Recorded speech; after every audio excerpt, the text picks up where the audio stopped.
we all know Candace Owens has been really doing some deep dives on the assassination of Charlie Kirk. And so she tweeted out, or she posted, I should say, this Instagram story heading in to the weekend. Tyler Robinson is not suicidal. The entire narrative that was placed in the media about him having been suicidal is completely fictional, as are many other aspects of what we have been told.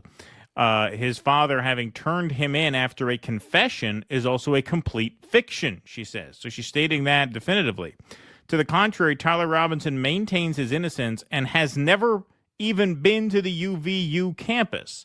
There are absolutely zero photos or video that the campus can produce to the contrary, which is why they have produced nothing other than a blurry image which Tyler's family knows is not him.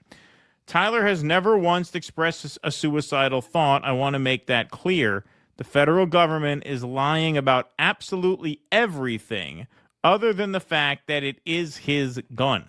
So she's saying definitively that the narrative that the father turned him in after confession is false. And she backs up the claim that Tyler Robinson has never been to the UVU campus. Those are pretty big statements coming from Candace Owens. Not that we needed further substantiation, but Tyler Robinson did not author those Discord messages.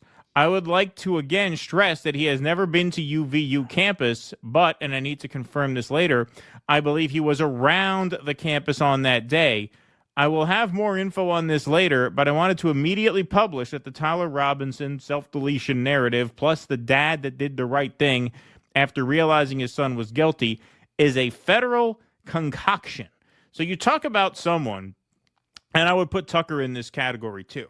Yep. You know, Tucker Carlson and Candace Owens both campaigned pretty hard for Donald Trump. They both supported him pretty fervently. As far as I can see, there's absolutely nothing in it for them not to just toe the party line on this. So the fact you have someone like Candace Owens coming out and saying that, to me, it carries a lot of weight. It tells me she is telling the truth as she sees it. And to put your name behind the statement as definitive as the confession to the father is not real and that he was not on the campus, she's essentially saying he didn't do it. That's essentially what she's saying. And she's saying that as directly as she possibly can without putting it in as many words. So let's take a look at a video that she posted heading into the weekend about this.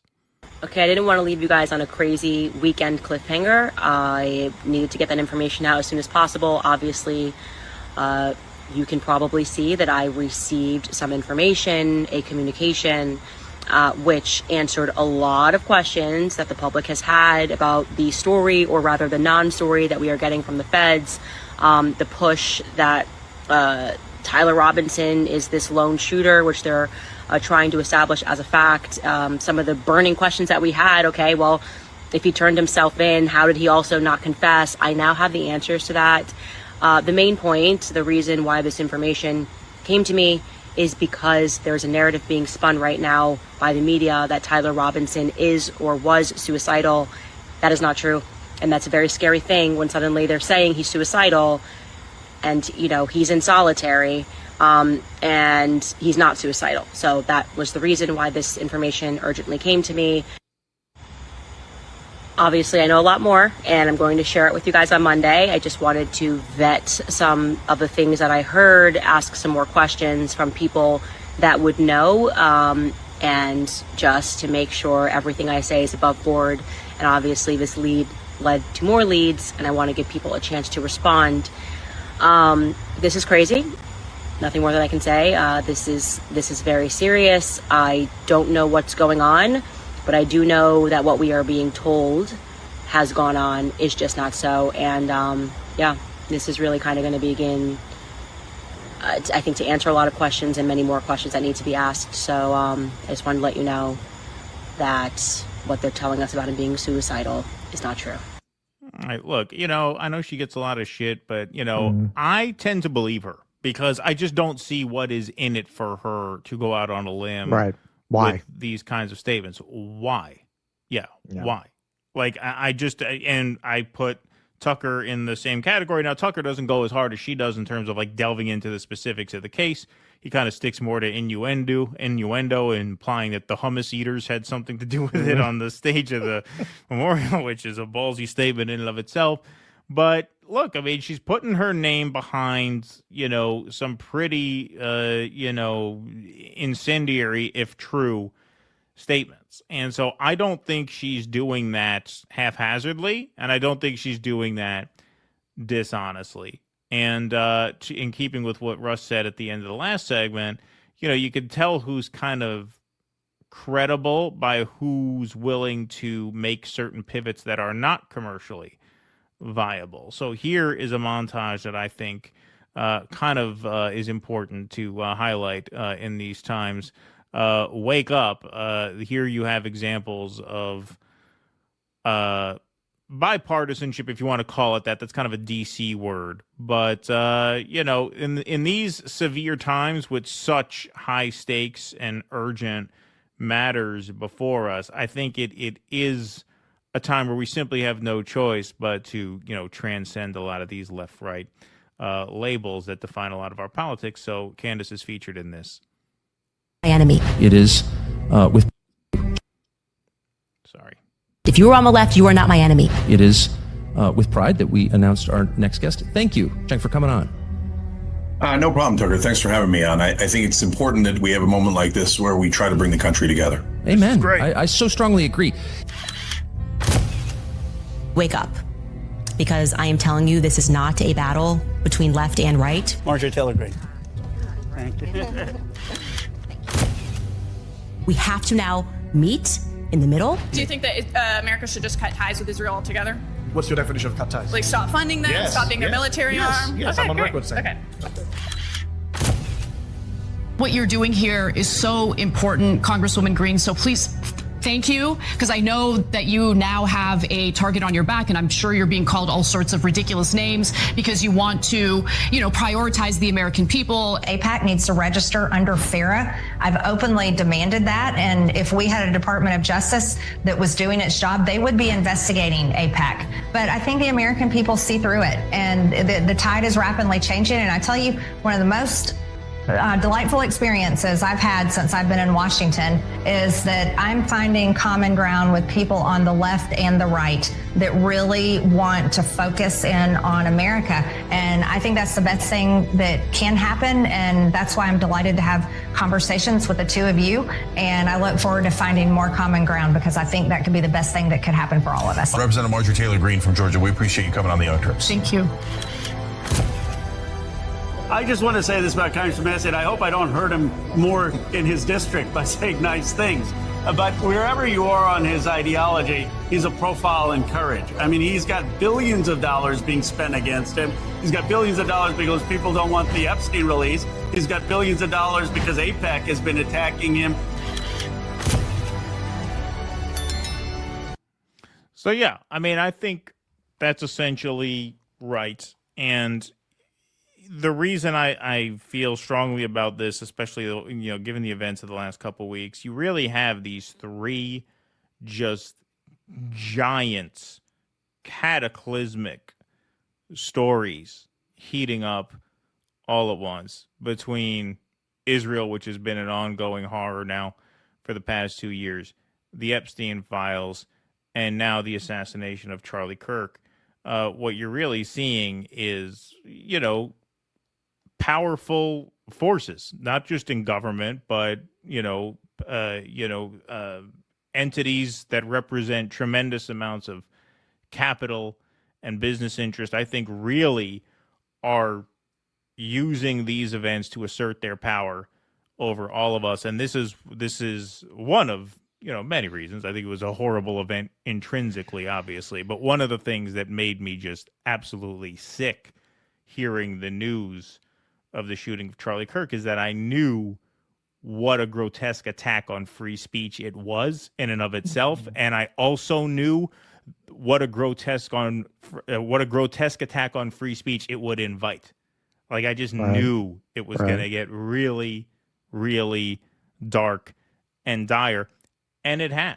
And it has. And all three of these issues, Israel, Epstein, and this just extremely aggressive First Amendment crackdown, are happening all at once. And we simply have no choice but to take an all-hands-on-deck approach to this and just put these other kinds of issues to the side until we win back a society where we're allowed to disagree in a meaningful way. If you don't have the First Amendment, it doesn't matter what you think. There's no point in us sitting here and doing this if there's no First Amendment, or if society devolves to the point where people just shoot each other who they disagree with. At that point, we may as well turn these microphones off. There's nothing more for us to say.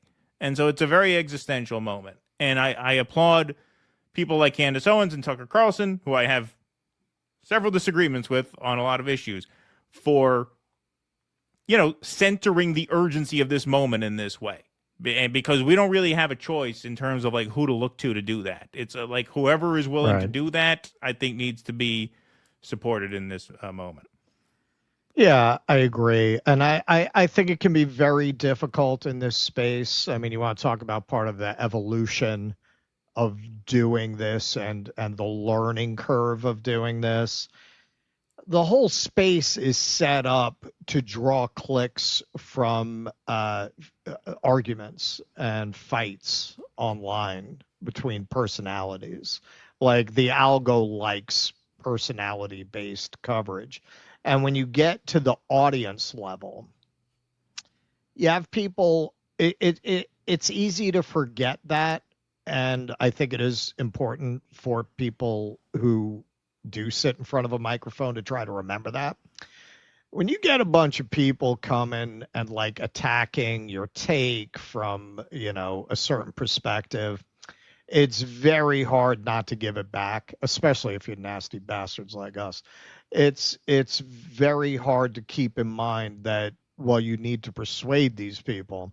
And the only reason they act like that is because they're brainwashed, man. They're brainwashed. Right. Exactly. And I don't put that on one particular ideological lane. That's broad. We've had big fights with libs.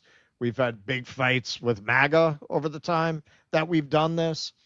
And yeah, it's hard not to take the bait and to try to actually have a conversation and to try to persuade. It's much easier to fight, especially because the algo likes it. The algo loves it when it turns into something very, very hot, very heated like that.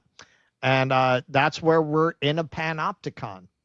I do see hope when I'm glad you showed that video.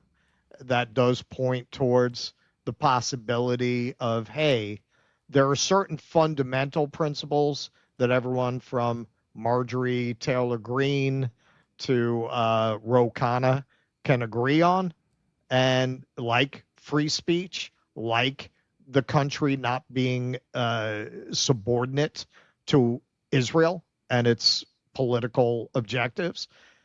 We gotta get together on these things, or we're not gonna have anything.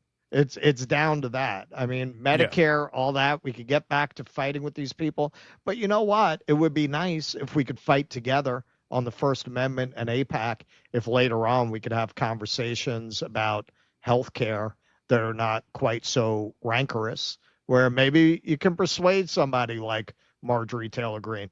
Seems like Tucker Carlson is somebody you could probably persuade if you sat down and talked to him about that. Maybe I'm being naive, but I don't get the sense that he's in it for the grift. I don't get the sense with Candace Owens either. As you point out, there's not a lot of upside to taking the positions they're taking. There are much easier ways to juice the algo, get the cash rolling in, and not have a target on your back, both figuratively and literally, from some very powerful fucking people. Yeah. And, these disagreements that we have don't matter if we're not allowed to talk about them. it. Right. Like if we're not allowed, like if the government's going to tell us we can't talk about it, or we can talk about it, but we might get fired from our job, or we might get put on a list or something. Or on the other side, if there's mobs of lunatics, running around shooting people they disagree with, then we can't talk about it. So like, if you can't talk about it, it doesn't matter what your opinions are if you can't voice them. And it is down to that, unfortunately, from both ends. from both ends, from a social collapse standpoint and from a just top-down decree standpoint, where there are people who just don't want people to have the right to speak anymore. And that's a very, very dire situation. So we're going to obviously see what else Candace has to say. She says she's going to have more tomorrow night, so we will see. Please clap.